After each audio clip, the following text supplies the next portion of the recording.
chantez au Seigneur un chant nouveau, car il a fait des merveilles.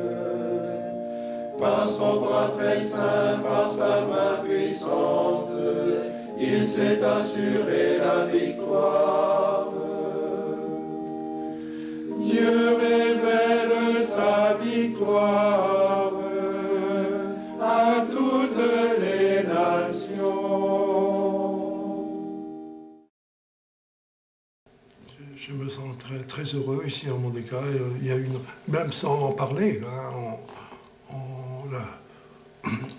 on est vraiment frères, quoi. On n'est pas étrangers, quoi. Hein. On est très très bien ensemble. Oui, c'est pas toujours par la parole qu'on arrive à se rencontrer, hein, à s'estimer, à s'apprécier. Et dans le silence, parfois, on se connaît beaucoup mieux. On apprend à connaître les réactions, oui, on connaît beaucoup de choses comme ça. On est plus attentif, quoi, aux frères. Parce que parfois la parole, bien sûr, ça peut apporter quelque chose, mais au bout d'un moment, ça peut faire obstacle à la rencontre, quoi. Parce qu'il faut d'abord écouter, c'est sûr.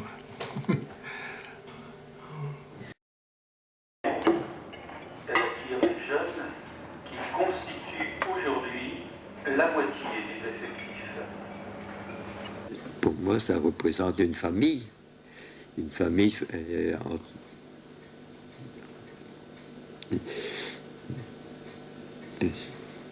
c'est une chose que je ne me suis jamais posée. Moi, personnellement, j'ai besoin d'être en communauté. Je ne pourrais pas vivre tout seul, comme les Chartreux, quoi. Hein. Alors pour moi, ben, c'est un soutien en même temps, un soutien fraternel. Et c'est surtout ça, quoi. Après ce que ça représente,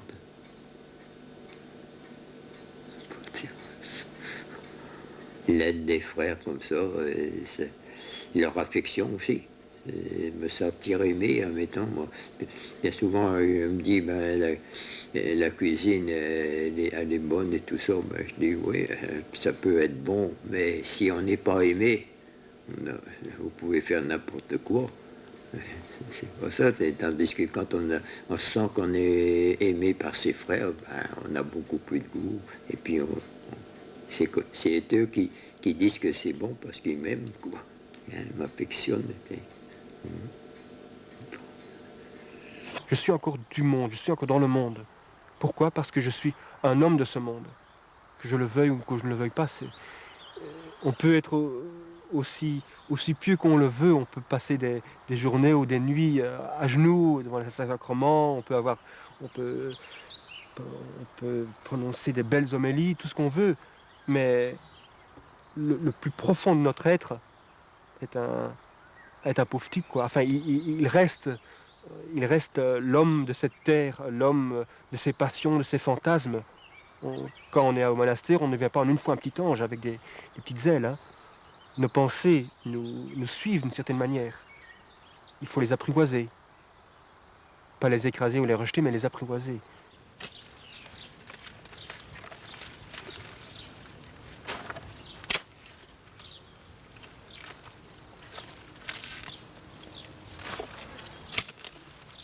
Ça rend pas meilleur et c'est pas une vie meilleure qu'une autre.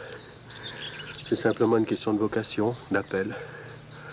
Moi je pense que je suis appelé pour ce genre de vie. J'aurais pu faire aussi autre chose, mais je ne peux pas tout faire. J'aurais pu me marier, avoir des enfants. J'aurais pu avoir une carrière professionnelle importante, peut-être. Mais bon, c'est pas le choix de Dieu sur moi, je crois, c'est pas son projet.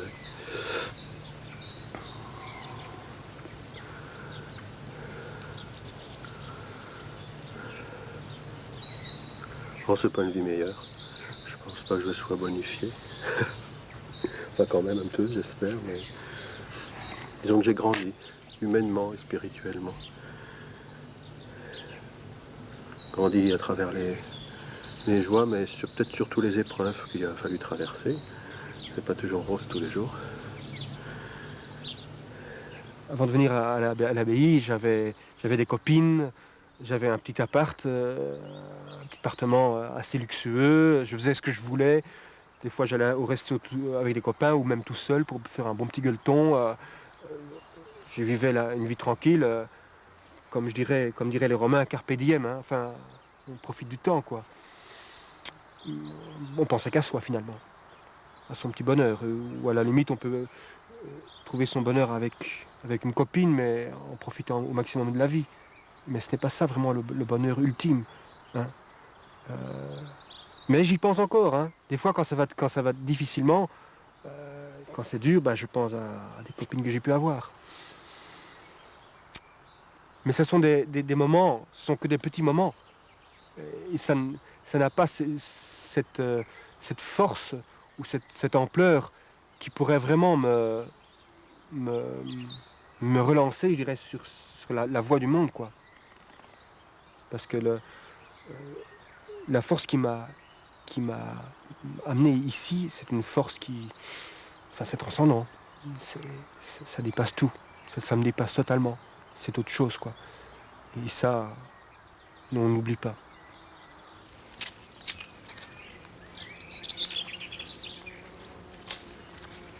Je crois que le fait d'être en silence, en solitude, d'être face à soi-même, on peut ressentir aussi toute l'agressivité, la violence, tout le mal qui peut nous habiter, et même vis-à-vis de ses frères finalement.